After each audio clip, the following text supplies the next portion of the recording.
आसी नुआ पीएफ नियम बढ़िबो कि आपणक दरमा नुआ ईपीएफ नियम रे कौन रही केते टंका पीएफ कटिबो केते टंका उठाण हेबो आउ कौन रहिबो आपणक दरमा उपरे प्रभाव आसंतु जानिबा आज वीडियो रे। नमस्कार मु धर्मेंद्र आपण माने देखुचंती ओटीवी बिजनेस एवं फाइनान्स।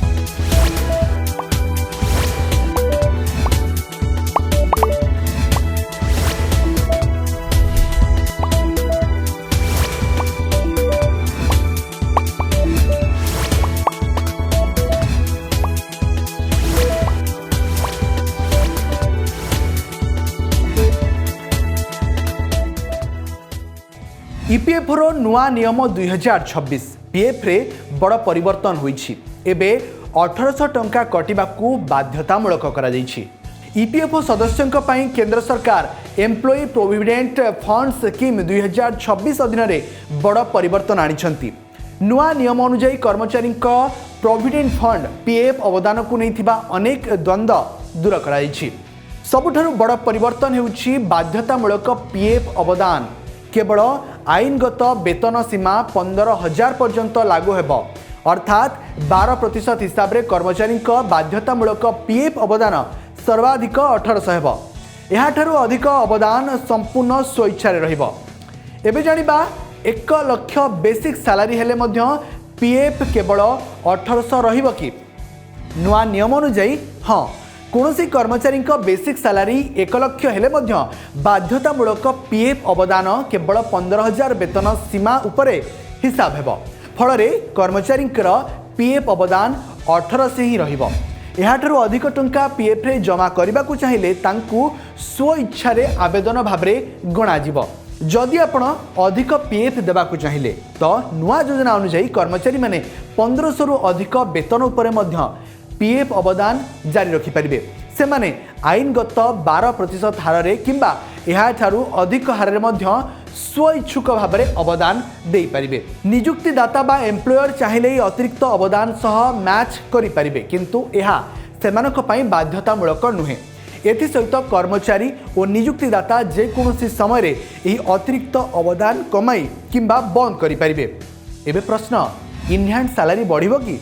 अनेक कर्मचारी मन में यह प्रश्न रही किंतु उत्तर सबु कंपनी पई समान नुहे। जो कर्मचारी बेसिक सैलरी 15,000 किंबा ताठारु कम सेमानक पई कोनोसी परिवर्तन हेबो नाही। अधिक वेतन पाउथबा कर्मचारी क्षेत्र में यह निर्भर करिबो नियुक्तिदातांक पीएफ नीति उपरे। अनेक कंपनी वर्तमान मध्य प्रकृत बेसिक सैलरी उपरे पीएफ काटुछंती। से माने चाहिए पुराना व्यवस्था जारी रखि पारिबे। तेणु केवल यही नियम आसीगला बोली समस्त इनहैंड सैलरी बढ़ीज बोली भाविबा ठीक हेब नहीं। सेमिति पुराना ईपीएफओ सदस्य कौन करिवे?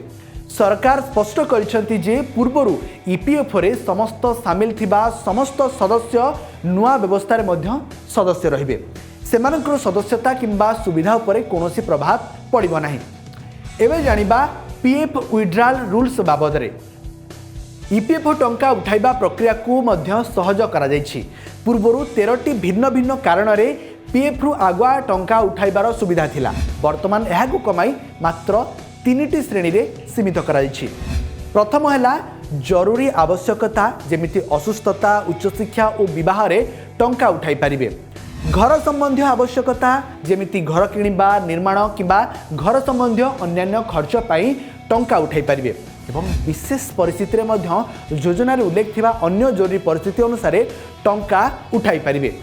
खाली सेतिकी नुहे 100% पर्यंत पीएफ उठाई पारिबे किंतु एथिरे कर्मचारी और नियुक्तिदाता उभयंक अवदान सामिल रहिबो। तेबे गोटिए शर्त रहिछि मोट अवदान रो अति कम रे 25% पीएफ खाता रे रखिबा बाध्यतामूलक हेबो जहा द्वारा अवसर परवर्ती संचय संपूर्ण शेष होई न थाए। जो भली नियुक्तिदाता नुआ नियम लागू होईछि नुआ योजना अनुसार कंपनी मानकू एबे अधिक कंप्लायंस पालन करने को पड़िबो।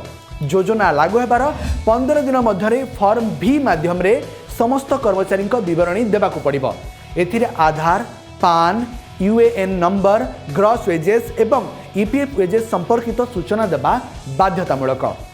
जदि वीडियोटी भल लगी वीडियो को लाइक और शेयर करेंगे। अधिक एभली वीडियो पाई ओटीवी बिजनेस और फाइनेंस को सब्सक्राइब करंतु।